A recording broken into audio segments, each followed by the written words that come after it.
You're probably not finding love because you're the problem, and God is protecting other people from you.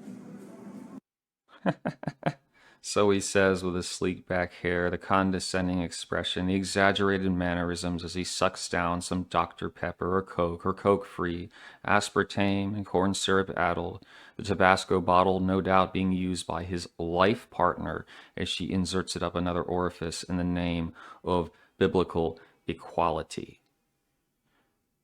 Now, he's directing this at men, unless people don't know. He doesn't want to bite the hand that feeds him. But what happened to an all loving God? What happened to God works in mysterious ways? God gives his greatest burdens to his most devout believers. So, if these Christian women are aghast at the horror of interacting with a sub 5, perhaps God is testing their faith as he did to Job. Yeah, that's something to consider. At some point, folks, I'm going to do a compilation of every moronic argument I've heard from a Christian or Muslim cell over the years, including the red pill based tradcath, Orthodox, Protestant, whatever you want to call it. Because I've come to the conclusion that the vast majority of these people, even when they perform apologetics, are never operating in good faith, lol. They don't care. It's toss something against the wall, try to obfuscate, occupy your time while they pass gas and retreat under the excuse that they don't, oh, I'm sorry, I'm too busy for this, and I'll pray for you. That's essentially the approach.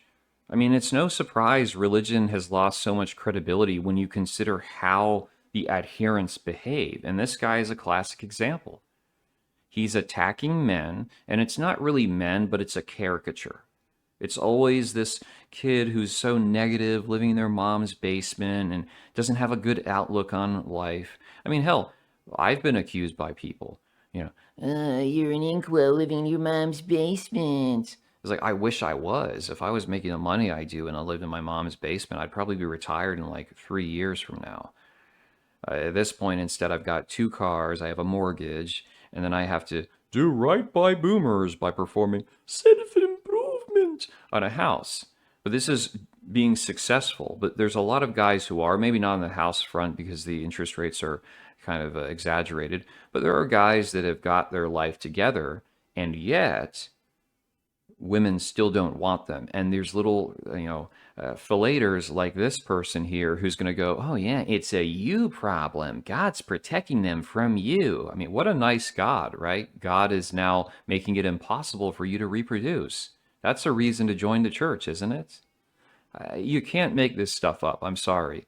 And if people want religion to grow and spread, they need to stop putting out the worst ambassadors like this complete imbecile here. Getting to the bulk of the video, there are specific strategies used by public figures when they want to broach difficult subjects, and there are certain things they cannot criticize.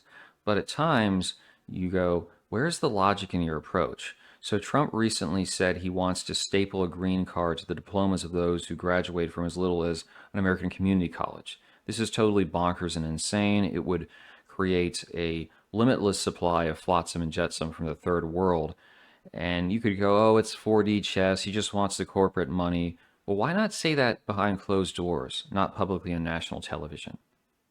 Just a suggestion. And even so, since 2020, Trumpy's been going around historically low Black and Hispanic unemployment rates, which is sort of a stick in the eye to those who actually got him elected when he, for the most part, freezes them out, pretends they don't exist, with some slight exceptions. But who knows? This could be effective conservative Republican policy. Maybe he's going to win 50% of the black vote and it'll be decisive and, I'll be the one who's wrong. I'll say the jury's out.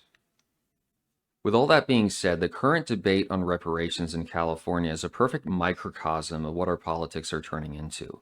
So this girl goes, excuse me, but us big booty Latinas did not own any slaves. We shouldn't have to pay. Represent. And she's responded to by this curry cell who's crying. He says, yes, but did you ask the black people where you take their money? Ostensibly, both of them agree that whites are collectively guilty of this historical crime, but they don't want to have to bear the burden themselves. They don't want to partake.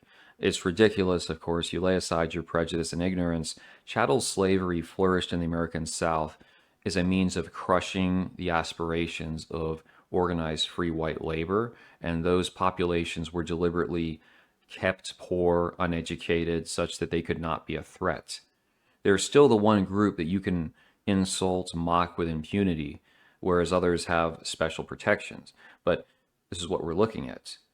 And then they had to come up with systemic racism because that was the only way they could figure out, oh, how do we ensure that these super poor people that live still to this day in squalor are still guilty and benefiting from a system which, in fact, was used to destroy them? But that's not all. A month or so ago, these Care Bear frat boys are facing off with the Palestinian types, and a morbidly obese Shaniqua begins yelling at them. One of the Care Bear guys says, Zapban Nona, I want to be like you. And all this, foaming at the mouth, outrage, kick him out of the frat, make sure he can't get a job, he should be expelled. You're saying this is the power, I've said it before, the mandate of Tyrone. You have to orient your messages to the benefit of the most visibly oppressed group in society. Even better instance, you had this Shaniqua that killed a child in a parking lot, cold blood at her arraignment. She's giggling, smirking, thinks it's a big joke. The amount of outrage applied to that was a mere fraction when compared to some up and coming right wing influencer girl with a huge nose and questionable ethnic origins. She dropped a soft nuclear word on the interwebs. And everyone's, oh my God, at the end of the world. And you're saying this is literally society. A child being killed is not as big of a deal as a mean word. So the justice system hasn't entirely caught up with that, but we are getting to that point where essentially it's all about social acceptability. That's going to determine whether you are guilty or innocent. You can fight this as much as you want, but I see how it's been functioning and the direction that it's heading.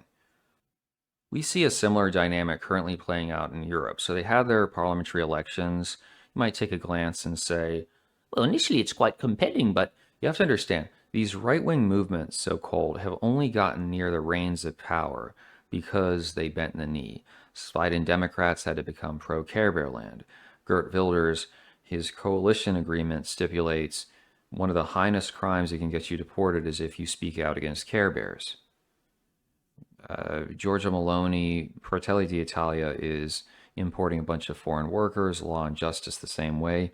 In Italy, the only decent nationalist organizations would be Forza Nuova and Casa Pound. You see how well they've fared electorally. So these systems are very much insulated, more than we want to accept. Regarding France, they've been watering down the far right for years. Marine Le Pen did this with her father's movement, and now it's called Rassemblement National. The president is this Jordan Bardella. How is he approaching the electorate in France for now the national elections, because the previous ones were the EU variety? If you recall, during the Bush era, it was acceptable to have hostility concerning Muslim cells because they were threatening Care Bear land, women's rights, and gay cells. But you couldn't necessarily condemn on the basis of demographic replacement, which is what most of the authentic nationalist organizations have been doing for a long time. But they were always, thrown by the wayside because the powers that be did not find it acceptable. Trump, when he did his Muslim ban, because at least for that moment he was an embodiment of racism, then you had these people opposing it. But as you're seeing with the Palestine protests, due to the fact that now the Care Bears are more in the spotlight, you have aggressive police presence, you have, the movement can be harder line when it comes to questions like Muslims, at least to an extent. This is one of Bardella's exes. She's one of the right-wing activist type, and look at the poster, women's freedom versus Islam. Still this meme. You'll see young right-wingers in the West that will promote the same thing. Oh, Islam is oppressing women's rights. That's not the reason that you criticize Muslims. Yes, Islam is a basket case philosophy, but when it comes to skepticism towards the nature of women, they're 100% on target. That's not the reason to condemn them. But of course, this is how politics are meant to work. So we have a quote from him. No woman should ever have to fear going out into the streets of our country, whatever the time of day or night. Reminds me when I was in college, they would have these sexual assault prevention classes, workshops, and they would make similar statements. Women should be able to go to any party at any time of day in any neighborhood, even if they're inebriated, and have a right to feel safe. You're thinking, really? Why do we have to babify women more than they already are? They want equality, but not that far. Like the Senate's talking about drafting females, and all of a sudden, oh, they can't fight. Why? You want to preserve this meme. You can't say women's liberation, but only so far. This is nonsensical, and it's never worked throughout human history. Realistically, French women are not on board with what perhaps the fringes of Rassemblement National want to achieve. They're not attempting to go and have 5 kids to save the motherland.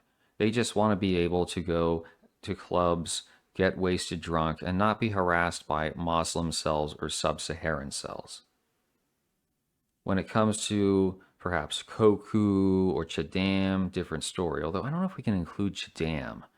There was some black pillar, he said some years ago, most Chadams are gay. So this is the dynamic. These women are not in defense of their culture and civilization for the most part. They just want to be less likely to have some sub-5 TFLer approach them on the streets. And mind you, that's why Islam has the tradition of women being escorted to avoid unwanted attention from men they don't like. You might as well rephrase Bardella's statement here, and it could go, Women have the right to show their ass in public, whether it's in bathing clothes, yoga pants, or a thong. And you will not touch that beautiful jiggle unless your name is Sade or Baguette Ron. just saying. We'll have to wait and observe how things turn out if it's successful electorally, but more important, what are they going to do in power? Just limit immigration or start trying to solve the issue, which is ultimately about reproduction and these European chicks having too much independence? It's going to be quite compelling. What I will emphasize once more, however, is that you have to be careful who you criticize and how you phrase things if you want to succeed in public life, because you can only make these ideas palpable if you please certain protected groups. And if you fall too much outside of that, you're probably going to be largely unsuccessful.